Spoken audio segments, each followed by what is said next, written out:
ഹരേ ഗുരുവായൂരപ്പ ശരണം. എല്ലാവർക്കും പാർത്ഥസാരഥിയത്തിലേക്ക് ഹൃദ്യമായ സ്വാഗതം. ഇന്ന് നമ്മൾ പറയാൻ പോകുന്നത് ഗുരുവായൂരപ്പൻ്റെ തൃപ്പുകയെക്കുറിച്ചാണ്. ഭഗവാൻ എപ്പോഴാണ് തൃപ്പുക ഗുരുവായൂരമ്പലത്തിൽ നടക്കാറുള്ളത്? അത്താഴശീവേലി കഴിഞ്ഞ് ഭഗവാൻ അകത്തേക്ക് എഴുന്നള്ളുമല്ലോ.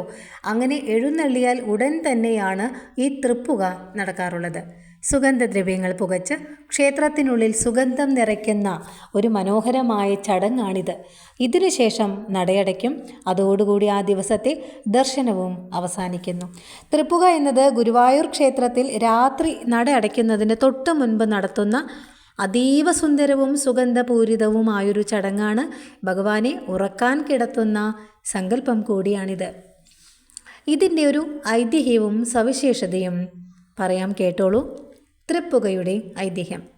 തൃപ്പുകയുടെ ഐതിഹ്യം പ്രധാനമായും ഭഗവാന്റെ പരമഭക്തനായിരുന്ന വില്വാമംഗലം സ്വാമിയാരുമായി ബന്ധപ്പെട്ടതാണ്. ഒരിക്കൽ രാത്രിയിൽ അത്താഴപൂജ കഴിഞ്ഞ് നടയടയ്ക്കുന്ന സമയത്ത് വില്വാമംഗലം സ്വാമിയാർ ക്ഷേത്രത്തിൽ എത്തേണ്ടായി. സാധാരണയായി ശ്രീകോവിലിനുള്ളിൽ ഭഗവാന്റെ ചൈതന്യം മാത്രമാണല്ലോ ഉണ്ടാവുക എന്നതാണല്ലോ ഒരു സങ്കല്പം. എന്നാൽ അന്ന് സ്വാമിയാർ കണ്ടത് അത്ഭുതകരമായൊരു കാഴ്ചയായിരുന്നു. ശ്രീകോവിലിനുള്ളിൽ ഭഗവാൻ തൻ്റെ വസ്ത്രങ്ങളും ആഭരണങ്ങളുമെല്ലാം അഴിച്ചുവെച്ച് വളരെ ക്ഷീണിതനായിട്ട് ഉറങ്ങാൻ തയ്യാറെടുക്കുന്നു. പകല് മുഴുവനും ലക്ഷക്കണക്കിന് ഭക്തരുടെ സങ്കടങ്ങൾ കേട്ടും അവർക്ക് അനുഗ്രഹം നൽകിയും ഭഗവാൻ തളർന്നിരിക്കുന്ന ആ ഒരു കാഴ്ച സ്വാമിയാർക്ക് ഭയങ്കര സങ്കടമായി. ഭഗവാന്റെ ഈ ഒരു ക്ഷീണം അകറ്റുവാനും സുഖകരമായ ഉറക്കം ലഭിക്കുവാനുമായി സ്വാമിയാർ ചില സുഗന്ധദ്രവ്യങ്ങൾ പുകയ്ക്കുവാൻ നിർദ്ദേശിച്ചു എന്നാണ് പറയപ്പെടുന്നത്. ഈ സുഗന്ധം ശ്വസിക്കുമ്പോൾ ഭഗവാന്റെ മനസ്സിനും ശരീരത്തിനും കുളിർമ ലഭിക്കുമെന്നും അദ്ദേഹം വിശ്വസിച്ചു. അന്നു മുതലാണത്രേ തൃപ്പുക എന്ന ചടങ്ങ് ഗുരുവായൂരിൽ തുടങ്ങിയതെന്നാണ് വിശ്വസിക്കപ്പെടുന്നത്. ഇനി എന്തൊക്കെയാണ് തൃപ്പുകയിൽ ചേർത്തുന്നത്? സുഗന്ധക്കൂട്ട്, അഷ്ടഗന്ധം, ചന്ദനം, അകില്, ഗുൽഗുലു തുടങ്ങിയ 12ഓളം സുഗന്ധദ്രവ്യങ്ങൾ ചേർത്ത പ്രത്യേകമായ കൂട്ടാണ് തൃപ്പുകയ്ക്ക് പുകയ്ക്കുവാനായിട്ട് എടുക്കുന്നത്. ഇനി ഈ ഒരു ചടങ്ങ് അത്താഴ ശീവേലി കഴിഞ്ഞ് ഭഗവാൻ അകത്തേക്ക് എഴുന്നള്ളിയാൽ ശാന്തിക്കാർ ഉടനെ തന്നെ ഈ സുഗന്ധക്കൂട്ട് വെള്ളിപ്പാത്രത്തിൽ കനലിന് മുകളിലിട്ടിട്ട് പുകയ്ക്കുന്നു. ഈ പുക ശ്രീകോവിലിനുള്ളിൽ നിറയുന്നു.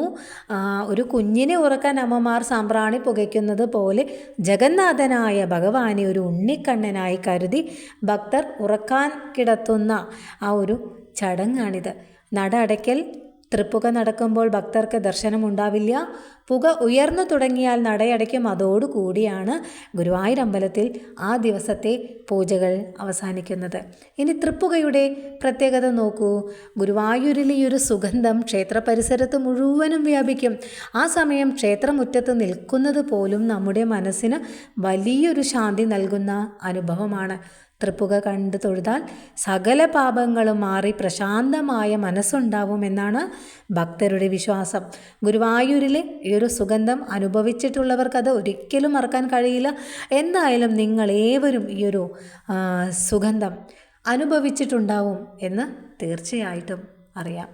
അപ്പോഴെല്ലാവർക്കും ഭഗവാന്റെ അനുഗ്രഹം ഉണ്ടാവട്ടെ എന്ന് പ്രാർത്ഥിച്ചുകൊണ്ട് ഇനിയും ആ തൃപ്പുക കൊള്ളുവാൻ, അനുഭവിക്കുവാൻ, ആ ഒരു സുഗന്ധത്തെ അനുഭവിക്കുവാൻ എല്ലാവർക്കും, ഭഗവാന്റെ എല്ലാ ഭക്തർക്കും സാധിക്കട്ടെ എന്ന് ആത്മാർത്ഥമായി പ്രാർത്ഥിച്ചുകൊണ്ട് ഹരേ ഗുരുവായൂരപ്പ ശരണം.